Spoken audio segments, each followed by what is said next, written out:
Welcome to your astrological forecast for the week of Monday, May 23rd through Sunday, May 29th, 2022. This week I did want to include a personal update just on myself. A lot has kind of gone on with my personal life here, so I did want to include a personal update, which I'll do now. And if you're not interested in that and you're just here for the astrology, then that's fine too. As always, I have timestamps in the description, so you can just go there and then go to whatever specific day you're here for, or you can jump to the weekly forecast itself. But I am sorry that I am doing this late. I like to have these out on Saturday, or I get them out Sunday if I'm running a little bit late. But this is a little, definitely later than I prefer to do things. I have been really ill this week. I'm a lot better now. I basically just had a really bad fever for a long time and was kind of bedridden. This Mercury retrograde, when it turned retrograde, it was conjunct my moon. And my chart is heavily dominant with Mercury in general, so I do experience Mercury transits and retrogrades very literally. So I'm sensitive to these types of things, and so not only that, but when Mercury turned retrograde, it was exactly conjunct my moon at 4 degrees Gemini. And so, everything that I talk about in the astrology in general, I don't always heed my own advice or my own warnings at times. So everything that I say about, Mercury, approaching Mercury retrograde, we're going too fast. We're not really integrating everything. Um, and then Mercury turns retrograde and we have to slow down. I experienced that in a very, very literal way. I was very stressed and very busy, basically working three jobs if I count this channel as a job, which it definitely is kind of like a part-time job. Um, so yeah, I just kind of crashed and got totally sick, and being sick and being feverish forced me to slow down, and I really looked at everything. I looked at my whole life. I do find value in these kind of feverish states of mind because they help me realize things. And I realized an incredible amount about my life and the people in my life, my relationships, the way, and myself, the way I've been. I realized that, I had been harsh with people close to me, but I had also been a doormat to people that weren't close to me. And anyway, it was really a profound experience. Sometimes it's like the song, I never liked that song, but it's like, we don't get what we want, but we get what we need. That's very much what I've experienced. You know, I had this profound experience, sort of. A lot of that was the eclipse season too. I'm sensitive to eclipses. I was not born during an eclipse season. I was actually born about as far away from the eclipse season as you can get. My sun squares the nodes, in other words, but my moon is conjunct my south node, and so because of that, I am sensitive to eclipses as well. So having a double whammy of both of these, um, you know, I think it's important to remember that I do try to remain objective, and this channel isn't about me. It's about you guys. It's about the astrology, and I want to be of service. I want to help. Um, but as the disseminator of the information, I'm not objective. I am my own person. I'm dealing with things myself. I'm dealing with all this myself, and I try to be consistent and objective, but I am a representation of Mercury, and Mercury, as you probably know, is always changing. It's always, going forward and then backward, and it's always, entering new signs pretty regularly. And so, I'm always going through these phases. I'm always learning new things and changing. Um, so anyway, that's what's been going on with me, and that's pretty much what I wanted to say. But yeah, really look out when you have. That's why I've been kind of stressing the last, I think just for the last forecast, but especially when you have one of these planetary events or transits uh, conjoin one of your natal planets or maybe make a major aspect, that's where you'll really experience it in a visceral way, and it'll be life changing for you. When I saw that Mercury was going to turn retrograde conjunct my moon, I knew it was going to be a big impact. Beforehand, I didn't know exactly how it would hit me really.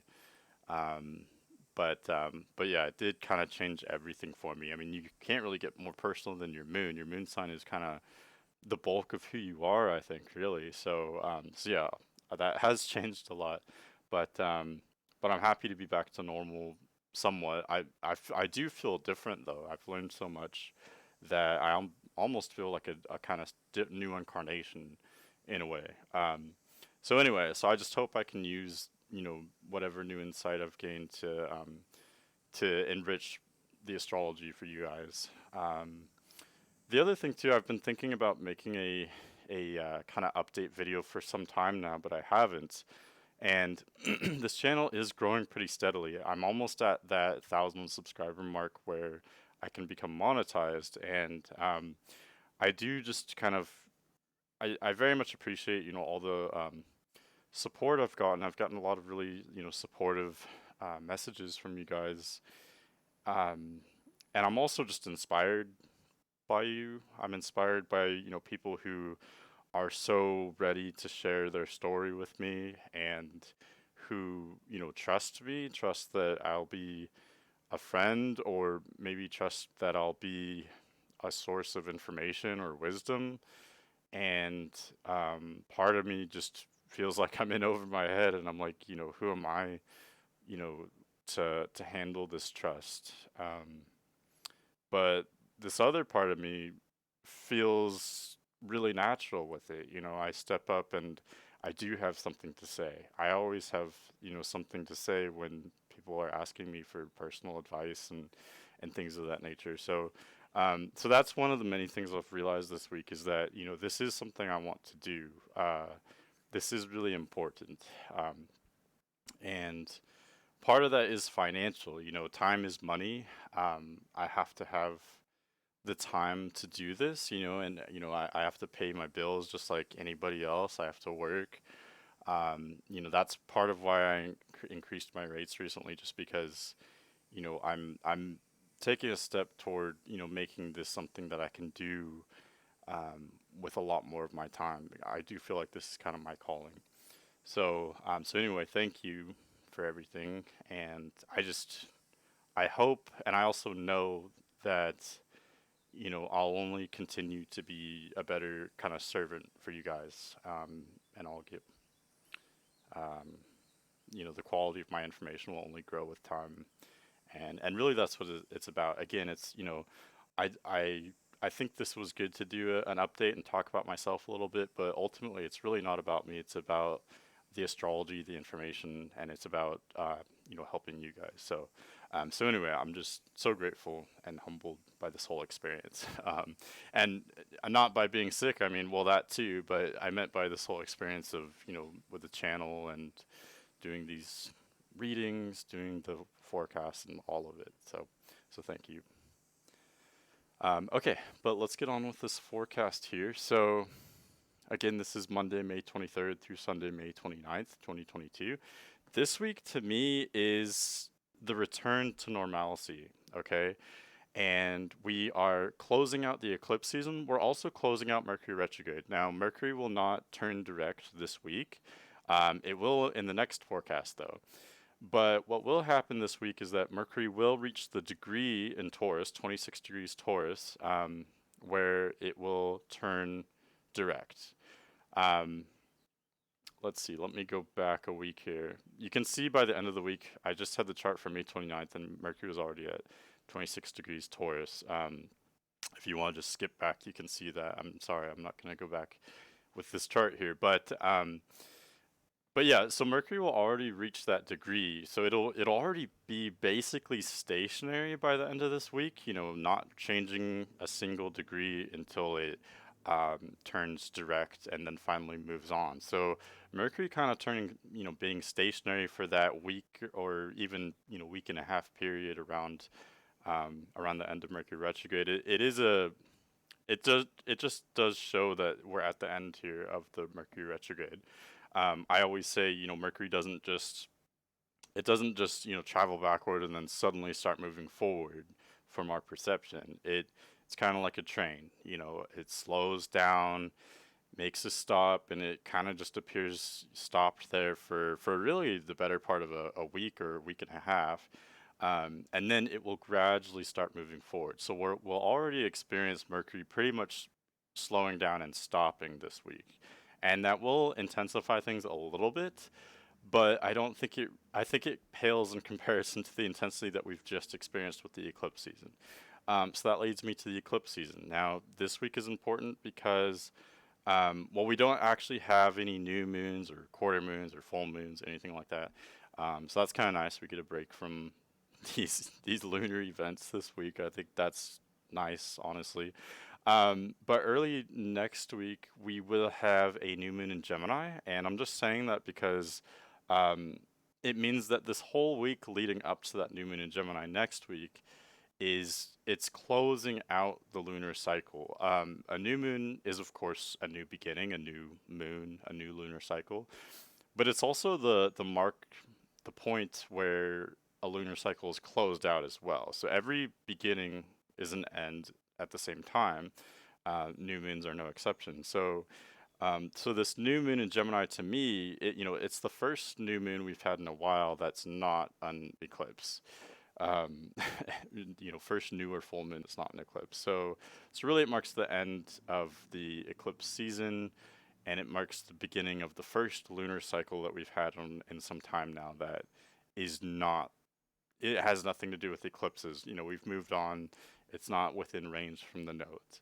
So yeah, in short, this week we're really moving away from both Mercury retrograde and the eclipse season. Now, the moon is still finishing its lunar cycle that started with an eclipse, and the most recent full moon was also an eclipse. So we're still kind of wrapping things up. We're taking care of business and kind of putting things away.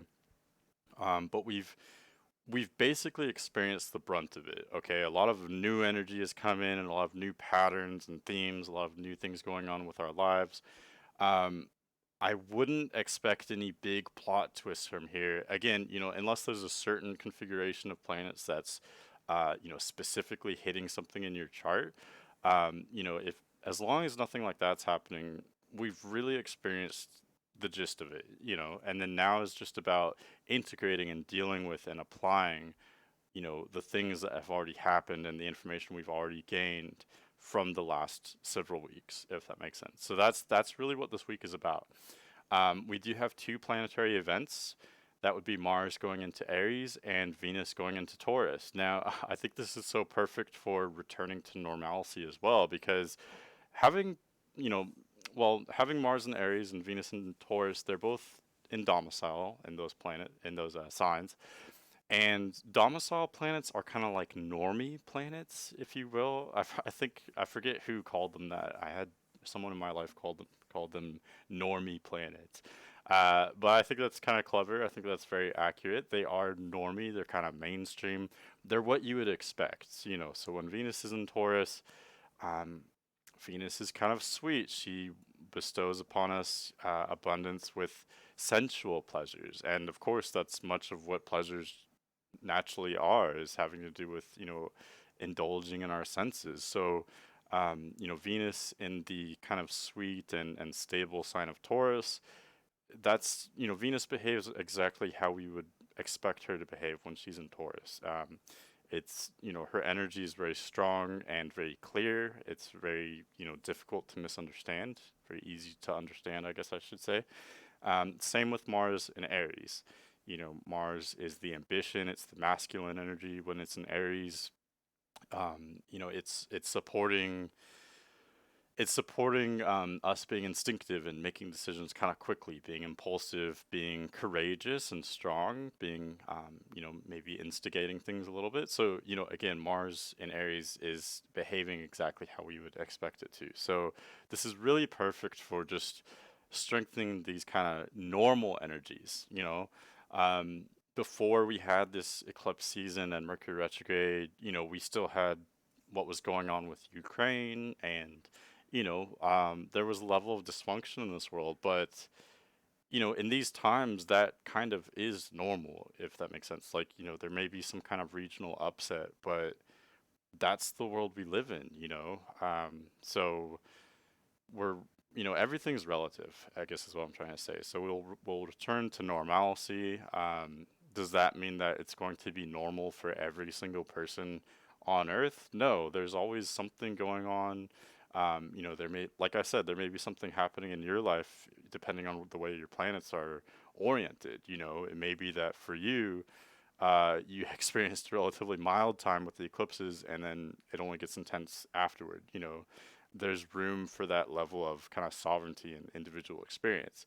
But as a collective, and speaking more generally, the weirdness, the craziness, the profound shifts in consciousness, the dramatic changes in our lives, the synchronicities, for better or for worse, much of that is over, and we can return to normalcy. So we actually start off on Monday, May 23rd, and the moon is in Pisces. Um, the moon has just squared the sun the day before, so we're kind of coming off of that third quarter square. So things are a little bit tense or a little bit angsty. The third quarter square is not as anxious or stressful as the first quarter because it's not as oriented toward physical action. There can be some physical action at this time a little bit of people feeling wound up maybe somewhat, but this is mostly applying to like a philosophical, mental, it's more non-physical in nature.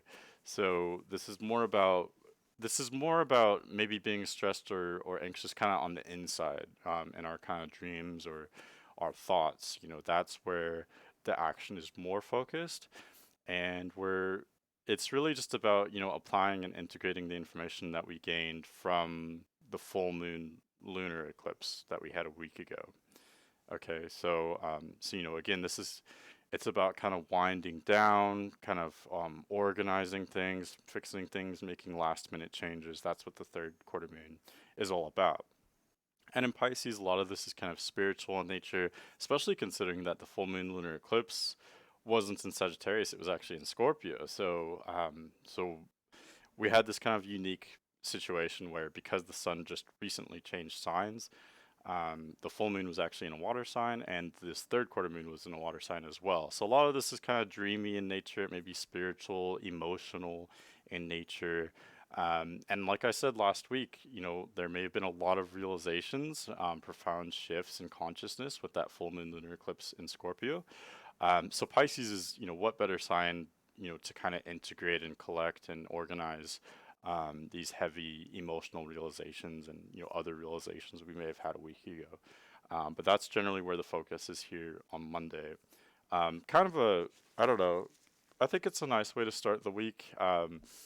It's something that does have definitely some energy in it with that kind of loose square aspect we have with between the moon and the sun. So that does, I think that would be motivating for people to start out their week here, but it's definitely not too overwhelming. And especially considering the energy that we've just experienced recently, this is tame.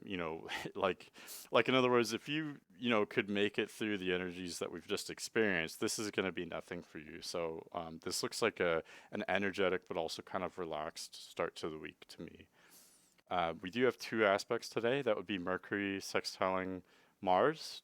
So Mercury at 29 degrees Gemini, sextiling Mars at 29 degrees Pisces. And then we also have Sun at 2 degrees Gemini, sextiling Jupiter at 2 degrees Aries. So this is kind of beautiful. Sextiles are very harmonious. They're the most harmonious aspect, and it's because they always work with complementary energies, energies that are different enough to benefit one another, to balance one another, but similar enough to blend easily. So that's where, you get this kind of beautiful dynamic with sextiles. With Mercury sextiling Mars, this it's really interesting because Mars is just about to leave Pisces at the very last degree here of Pisces, but Mercury just entered Taurus, so it's just kind of Entering Taurus, it'll just be here for that little bit until it, turns direct and retrograde, or uh, turns direct and goes forward back into Gemini. But anyway, so Mercury, so they're both at the end of these two yin signs here. Mercury retrograde in Taurus is having us think about our resources, our finances, and it's making this sextile to Mars, which is actually made previously. And Mars has been in Pisces, so it's more disrupting spirituality and our kind of relationship to our universe, or our understanding of our universe, and kind of other obscure things like that. So with this sextile, I think it's exploring, um, how are we supported, kind of, how are we managing our resources, our time, our energy, our money, and how does that fit with the larger collective? Do we feel supported in kind of a spiritual way, or, are we supported materialistically, but it's not just about the immediate support. It's more about the larger, do we feel supported with humanity, or consciousness, or the way of things, the universe. All of that is kind of coming into question, and this is something we're revisiting because, again, this aspect has already happened in the past as well, since Mercury sextiled Mars and Pisces when it was direct as well. Um, so we may be revisiting something. Have were we neglecting supporting ourselves materially or spiritually in the recent past somehow, or did we miss something that we could kind of expand on? And then with Sun sextiling Jupiter, excuse me, this looks a lot easier to me just because they're both in Yang signs, so these blend really easily. Sun is in Gemini. Sun does pretty well in Gemini. I mean, it's a spring sign. It in the northern hemisphere, Gemini is one of the times of the year that's the brightest, and the days are still getting longer, so the sun's energy is very strong and still getting strong there in Gemini. Um, Sun is kind of open and curious in Gemini, and it's making this connection to Jupiter and Aries, which is all about just insane expansion of the ego, of the self, and self desire. Um, so I think this kind of has to do with broadening ourselves, expanding ourselves, in a, expanding, being more open, um, broadening our horizons, especially, well, really with everything, but, whether it pertains to like philosophy or the mind, but also physically, being more physically open. I think that's what these energies are kind of inviting us to do, is to be more physically open, open with each other, to be curious with one another, to be playful. Um, yeah, that's what Sun in Gemini and Jupiter and Aries are both kind of supporting. Okay, and then going forward to Tuesday, May 24th, Mars finally enters Aries, so that's exciting because, again, this is just an easy energy to experience, generally speaking, for everyone. We can be maybe a little bit more assertive, a little bit more forthright with our communications, a little bit more clear with our ambitions, and it's a good time to go out, get what you want. That's all Mars and Aries really wants to do, is just, what's your desire, what's your immediate desire, or what's your ambition. With Mars and especially Jupiter as well in Aries, these are both really supporting new action, new desire, new ambition. And we'll actually have a Mars Jupiter conjunction in Aries this week, so that will really be something to take advantage of. So yeah, just kind of think about, what do you want? What's your ambition? What's your project that you're kind of working on? I think it's really, really important to think about what you want, because so many of us get caught up in, what we don't want, and there's these problems happening, and then we start thinking about how bad it is. And as soon as you focus on the negative, it is true that, whatever you focus on, you get more of. So if you're focusing on the negative, you'll just get more problems, more negativity. It's an easy trap to slip into. But with Mars and Aries, it's a really great reminder to focus on, what do you want? What do you want as the outcome, or um, and it's important to kind of check back in periodically. Focus on your intentions. It's important to have intentions, and I think a lot of us too, a lot of people that are into astrology are empaths, and they're focused on other people, and I think it's easy for us to forget what we want. So that's just a great reminder. What do you want? Make sure that you're advocating for yourself and that you're working toward your own personal desires. Because as simple as that is, it's easy to forget. And it's very powerful, once you kind of step back into that. Okay, we also have Venus at 25 degrees Aries, and it makes a sextile to Saturn at 25 degrees Aquarius. And this is interesting. I mean, Venus is in detriment in Aries, but Saturn is in domicile in Aquarius. So Saturn is definitely the much kind of stronger planet here. At least it's the conventionally stronger planet, I would say. Um, but it is a sextile, so that's pretty harmonious here. So there may be, I mean, it's showing the way we're approaching desire and attraction is kind of it's unexpected, or it's different than usual right now. It's maybe a little bit dysfunctional or outside of the box. Um, but there's some kind of connection there with Saturn and Aquarius, which is, imposing these restrictions on groups and technology, our ability to gather and share information. Um, so maybe there's some kind of collaboration there between the individual and the group. How can how can our desires actually benefit the group? Um, how can personal abundance kind of work together, collaborate in order to create something for the greater good? I know these are kind of obscure ideas, but I think, Aquarius is an obscure energy, so that's kind of just how it is. This could also show maybe gradual growth. Venus brings abundance and harmony, but Saturn kind of restricts things, makes things slow. So there could be, I don't know, some kind of us gradually working for what we want, gradually working toward what we desire at this time. Something of that nature here. And then also on Tuesday, we have the moon entering Aries.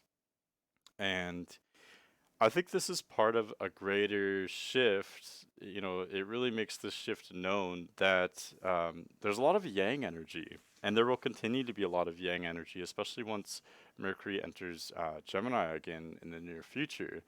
Um, so I think this is really interesting and really powerful. I've touched on this in previous videos, and actually the first video I ever posted was a lot about this.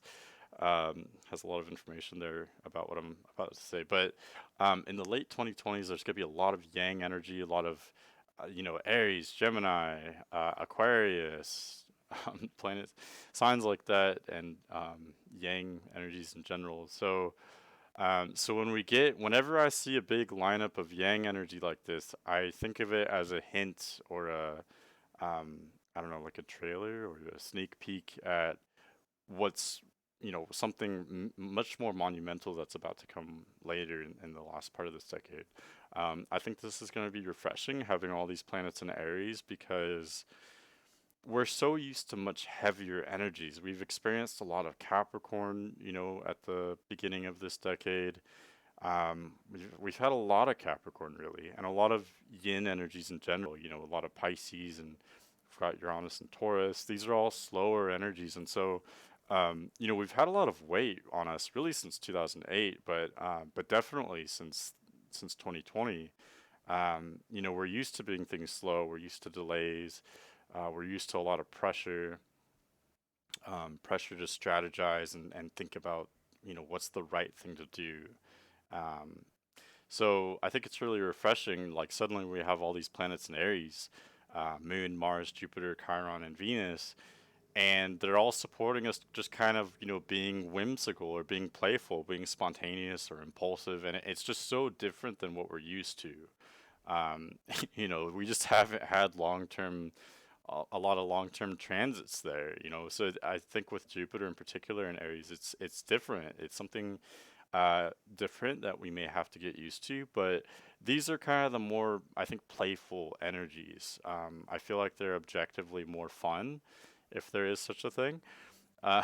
So, and with Sun and Gemini too, this is supporting that. And like I said, Mercury will join the Sun eventually in Gemini.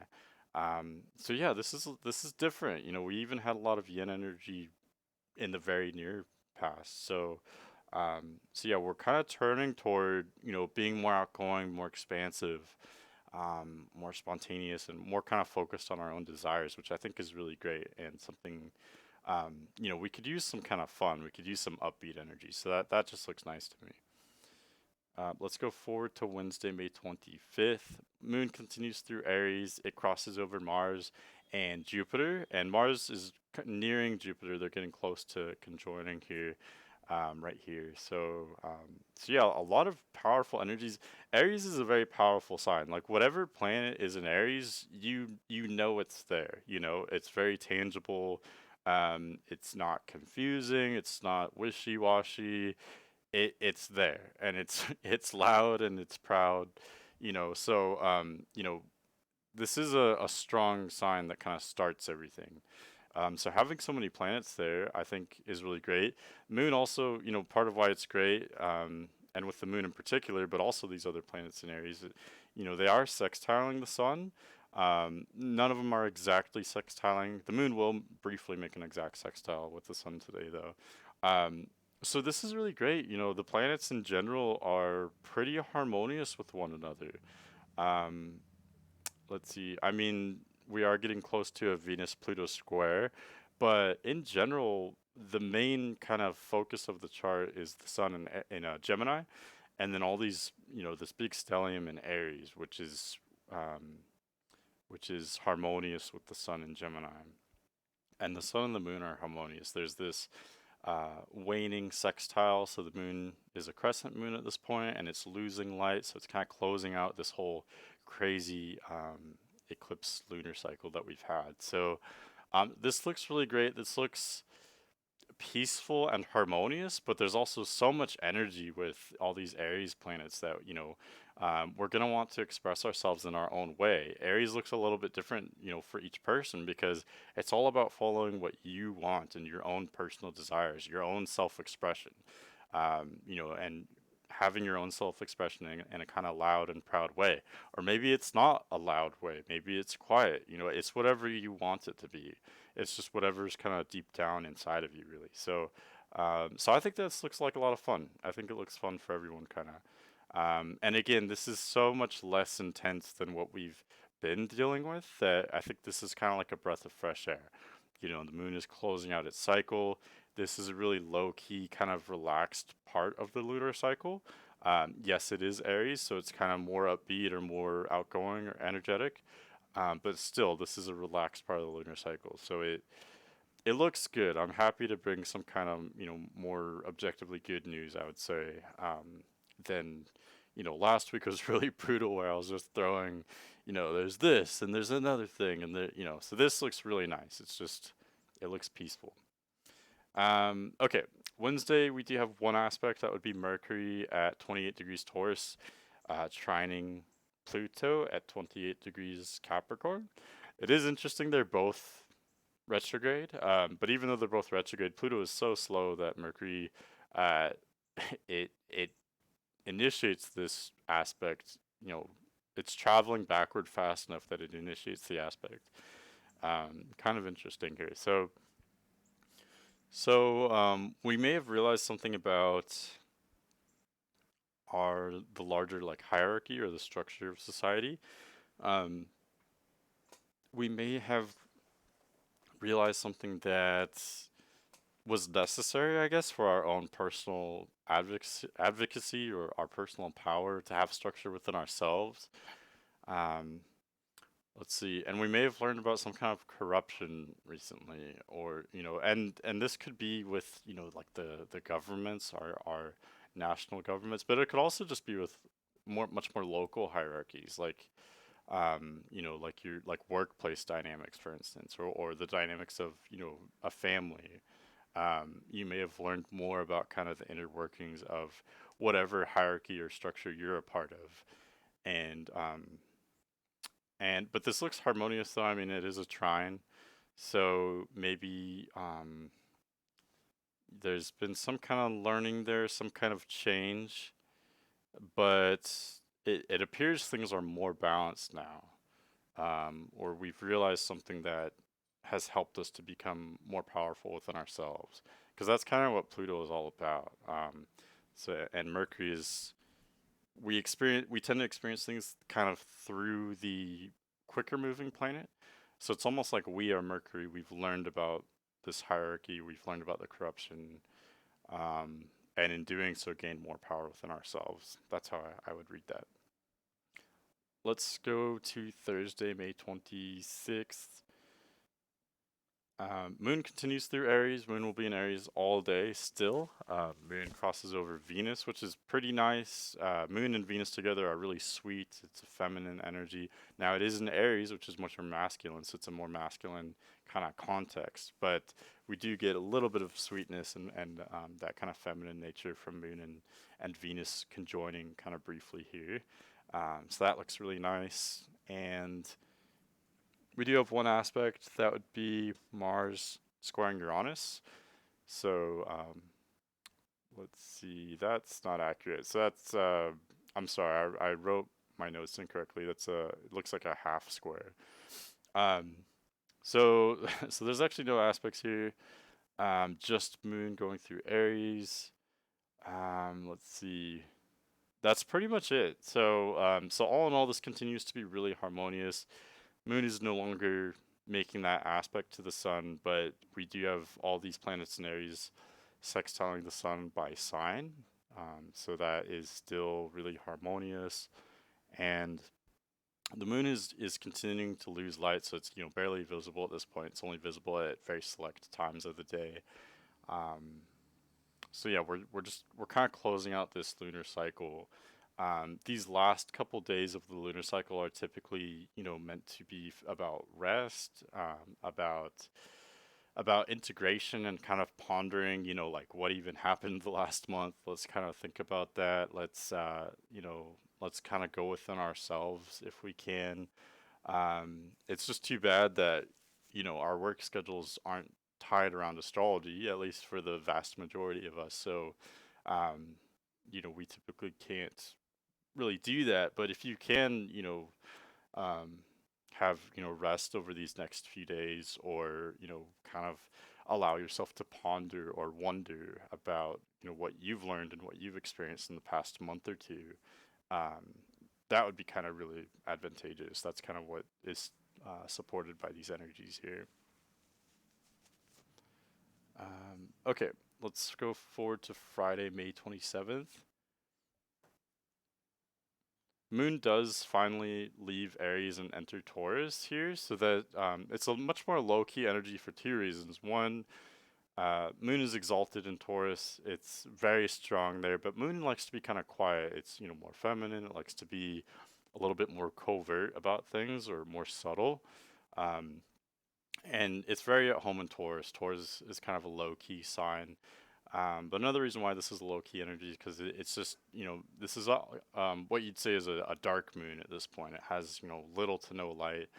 It's not really visible anymore. It's so close to the sun for these last couple of days here. So yeah, again, dark moons can be dark in the sense of, we kind of experience dark themes at times because we lack the light of the moon. We lack that kind of nurturing energy we get from the moon.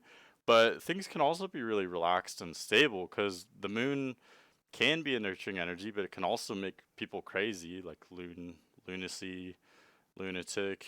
Like when the moon is totally lit on the full moon, everyone knows, we all get kind of crazy at times, being so ruled by the moon. So now lacking the moon's light, things are kind of relaxed. Things can be a little dark, but it's also very relaxed. There's not as much, like the lunar cycle is non-physical at this point. It's kind of MIA. So all those themes that the moon represents are more in our heads and our dreams and our imagination and our feelings and thoughts. These themes aren't so much at the surface where they're being played out in a physical way. And this is what always happens. This is always how the cycle kind of goes. The cycle at this point, things have to become more non-physical because that's what happens, when you die and when you're born. This lunar cycle has died and now it's more non-physical, and it will be born and become physical again in the new incarnation in the new lunar cycle. So that's just kind of how these things go. But anyway, Moon in Taurus, it's still exalted, so this is still a really stable energy for us. We can feel emotionally grounded. And I think this takes on kind of a spiritual energies, considering that the moon is so close to closing out its lunar cycle. So I think this is really beautiful that we could be really grounded, but in a kind of non-physical way, in a kind of spiritual way or mysterious way, something that each of us knows, but it's different for all of us. It comes from deep within us. We also have Venus at 28 degrees Aries, making a square to Pluto at 28 degrees Capricorn. So this is always a pretty irritable or rough square. Aries and Capricorn are both they actually have a lot in common. But the traits that they have in common don't make it easy to mesh well. They're both very individualistic, for instance. They're both very competitive. They both are leaders. They want to do things in their way. And so when you mix energies there of, um, Capricorn and Aries, they do have a lot in common, but they don't mix well at all. They clash in a very strong and kind of hard way. Um, with Venus and Pluto clashing like this, Pluto is much stronger in Capricorn than Venus is in Aries. Venus is, like I said, in detriment in Aries, so Venus is exiled. She's like lost. She's in this part of town that is kind of rough and she doesn't know very well. Um, she so I would read this as some kind of crisis or uh, some kind of sudden transformation. And really, transformation is like a soft word for crisis or hardship in a way, because change is hard. We have to adjust. But there's some kind of change or crisis with our finances, our desires, the pleasures in life, maybe our relationships. There's some kind of distress there. Venus is already in detriment, and then now there's this square from Pluto. So some kind of corruption leading to a sudden change or challenge with finances. I think that's how I would kind of read things. So I would expect maybe some kind of volatility with the stock market or some kind of sudden changes there. Okay, and then Saturday, May 28th, Venus finally enters Taurus. So this is, much, much different. Venus is much stronger there. Again, Venus rules desire and pleasure, abundance, and attraction. And Taurus is all about that. Taurus is, a kind of self-indulgent sign. It likes to enjoy the finer pleasures of life. It's all about those material pleasures like the good food and the comfortable clothes. Um, if anyone who knows a Taurus can kind of know that that's what Taurus is all about. Um, what else here? And then I think also Taurus embodies this kind of ideal energy of naturally attracting to itself what it wants. Tauruses can be hard workers too. It's an earth sign. They can be kind of industrial, but they're not typically, they're not like hyper competitive, typically speaking. They kind of just have this ease or this kind of natural grace. Like they're very polite usually, and they could be a little bit headstrong. But Taurus as a sign, it usually kind of naturally just attracts to it what it wants. It's not like Scorpio or Virgo or Aries, which they feel like they have to get out and control things, to get what they want. Taurus kind of just has this ease about it. So this is exactly what Venus, really represents. This is the attitude that Venus kind of naturally embodies. So that's why Venus is so strong here. So with Venus and Taurus, we can be maybe a little bit more focused on our desires, kind of just like with Mars and Aries. Both of these planets have to do with desire. It's just kind of the male and female counterparts of desire. Male is Mars is male, desire, ambition, kind of the more aggressive side of things. Venus is the more, it's more attracting, it's more representing the side of ourselves where we attract what we want, not by going out and grabbing it, but by, looking pretty and, and it, attracting it to us. So that's why it does have a lot to do with like dating and relationships. But on Taurus, a lot of it is personal. How are you supporting yourself? Um, Not only making sure you have what you need, but also making sure you have what you need to make life enjoyable, to make life pleasant. To enjoy the kind of finer things, to enjoy abundance. I think a lot of us don't realize how much abundance we truly have in our lives, especially materialistically. Um, like in the United States, we can have food from all different parts of the world. We can, eat pretty much whatever we want for the most part. And even with clothes, we can choose which clothes we like. We can dress comfortably. So yeah, just enjoy these things. Venus and Taurus typically likes to make a lot of money and spend a lot of money. So we can be more focused on our desires, and I think that's a good thing because again, it's good to focus on what you want here. Other than that, though, Saturday looks really great. We still have Jupiter and Mars making these loose sextiles to the Sun in Gemini. And then we've got Moon and Venus exalted and in domicile in Taurus. So this looks really nice. This really looks really harmonious. Looks like a low-key weekend. Again, this is way less intense than anything we've experienced in a while. So it looks like kind of a casual weekend. It looks like a great day to kind of do whatever you want, and I think especially to focus on your desires. Again, that's pretty vague. I think I'm just gonna leave that intentionally vague because it's really whatever you personally desire. These energies to me don't look like, it's not really about having to make sacrifices or commitments or compromises. It's more just about focusing on what we want in the moment. With Sun and Gemini too, I could stress, where this is about being kind of open and curious, maybe intellectual or learning something, enjoying like a good book or movie, something of that nature, or enjoying, interesting conversations with friends. Especially with all the stuff that just went down, I think, maybe we could have some really interesting conversations about all that. But yeah, it looks like a good weekend. It looks like a low-key weekend here on Saturday. Okay, and then finally, Sunday, May 29th, Mars and Jupiter conjoin at 3 degrees Aries. Now, especially, really look in your chart. Do you have anything at 3 degrees Aries or any of the cardinal signs? So, do you have anything around 3 degrees Cancer, Libra, or Capricorn as well? Because if you do, um, whatever is represented by that planet that's being aspected, that's where you can expect to have some major changes in your life.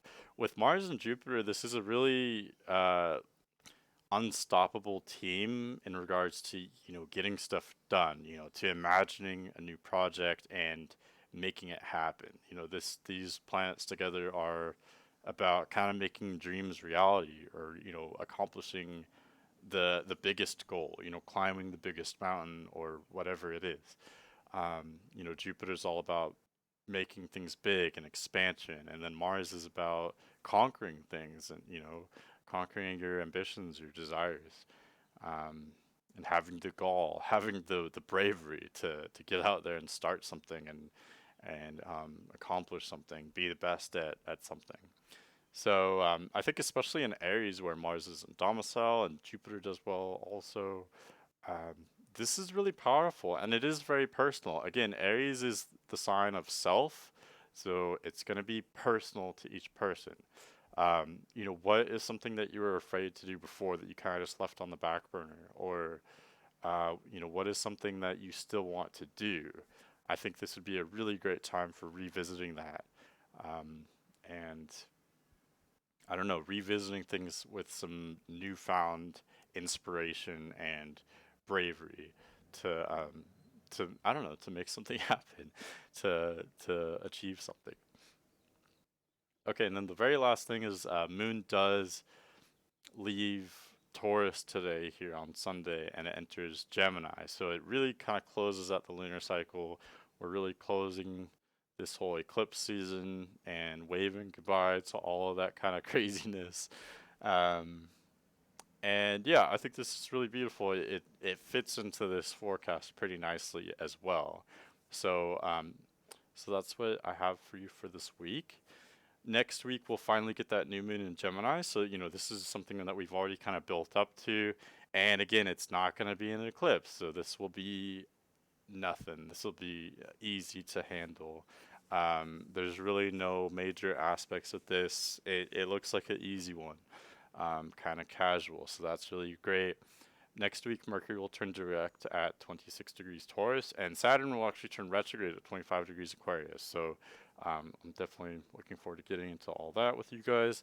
But if you do feel like reaching out to me for whatever reason, or if you'd like a personal reading, you can always email me at manic.mercurian@gmail.com. But otherwise, thanks so much for watching, and I'll see you later.